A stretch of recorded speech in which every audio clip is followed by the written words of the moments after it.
It's hard to believe the Culpa Mia journey has finally come to an end. I mean, the good news is, culpa nuestra, or our fault, brings everything full circle. Even better news is that this might not be the end of their story. So, let's talk about it. If you didn't know, the final movie dropped on Prime Video on October 16th, 2025, and ever since then, many of us have been asking one question. Do Noah and Nick finally end up together? After everything, do they actually get their happy ending? Well, the answer is yes, but it's not simple, and it's definitely not without pain. The movie opens years after the events of Culpa Tuya. Noah and Nick haven't seen each other in 4 years. They've tried to move on, or at least, they've told themselves they have. Noah has graduated from college and is taking her first steps toward independence, while Nick is trying to prove himself in his father's company, the Leicester firm. But fate has other plans for them. Their paths cross again at Jenna and Lion's wedding in Ibiza, and it's messy from the start. On her flight there, Noah spills coffee on the man sitting next to her, a stranger named Simon, who flirts and asks for her number. She brushes him off, not knowing he'll soon become an important part of her life. At the wedding, seeing Nick again brings everything rushing back. The tension, the anger, the love. It's all still there. What starts as an awkward reunion turns into something more when they end up spending the night together. But it's not exactly a reconciliation.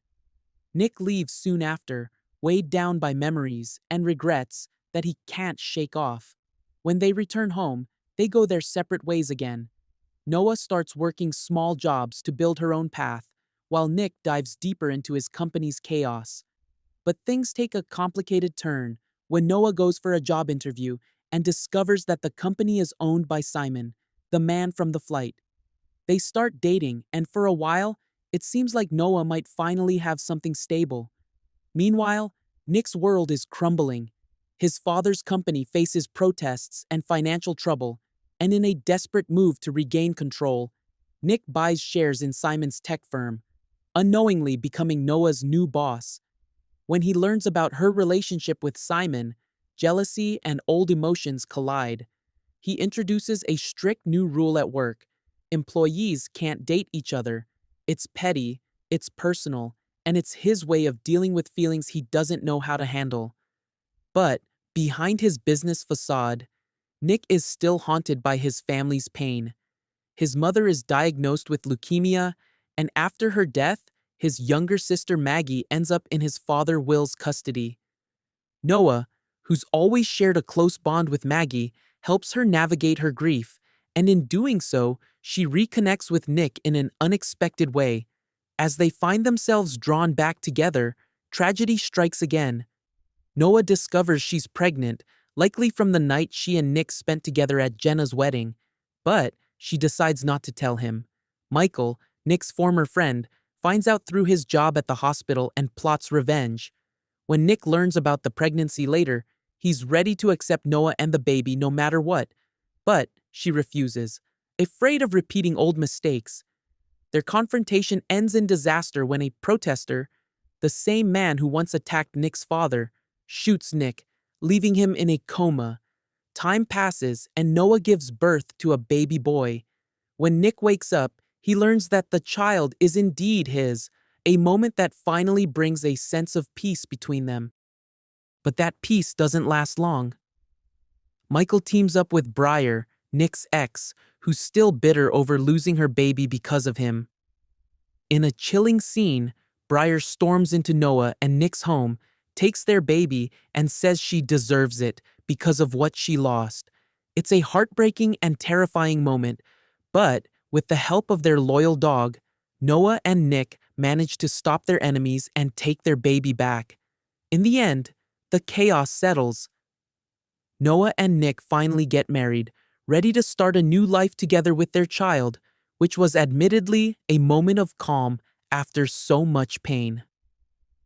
The good thing is, this ending seems to have been very much satisfactory for the actors as well. For instance, for Nicole Wallace, who's played Noah since the beginning, Culpa Nuestra felt just as personal behind the scenes as it did on screen. In a recent interview, she said, "When I was filming the first one, everything was so new, and I was so grateful and very excited to be there. I was just very eager, and I think I let a lot of things slide and didn't express opinions that could have enriched my performance." She explained that when she returned for the third movie, she was older and more confident. She said, "When I was filming this third one, I was 22 and a bit more experienced in the industry, so I was just more aware of how things worked and what I was not going to let slide. I knew what I was going to do and how much of a voice I wanted to have. I mean, I think we can see how Nicole's growth mirrors Noah's. Both learned how to find their voice, how to stand up for themselves, and how to accept their flaws without apology." Here is how Nicole explains it. Noah is still very young, and she still has all these insecurities to work through. But seeing her grow into this young woman we see in the third one, mistakes and all, was very cool to share.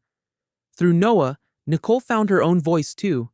She said, "I'm a very big advocate for myself, voicing my opinion, protecting myself, putting limits on things, and being very sure of myself. Even when I'm not sure at all, I trust my instinct. This character has connected me in so many ways to so many young women, and knowing that I am a person who people look up to has made me very aware of how much of a voice I do have. So I try to use that voice, and I will not stop using it even if others try to make me." As for whether there could be a fourth movie, well, the trilogy was based closely on Mercedes Ron's Culpables books, and the third film follows the events of the final novel. That means Noah and Nick's story is complete, at least for now. But given how deeply their story has connected with so many people, including me, it's easy to imagine that this world could someday return, maybe with new characters, or even with Noah and Nick as parents, guiding a new generation through the same messy incidents. Plus, as you all know, the British version of the series is already out with its first movie on Amazon Prime, so there are always the second and third movies of that one to wait to, which is so exciting. If somehow this series makes a return though, the rumor has it that Nicholas won't be returning as a character. Apparently, the producers believe that they have used this couple's potential to the fullest. So, they are more interested in following Noah's journey as a single mom. And personally, I love that idea. But let me know what you think. For more contents about Culpa Nuestra and other Amazon Prime movies, make sure to like and follow. Meanwhile, the video on the screen might also interest you.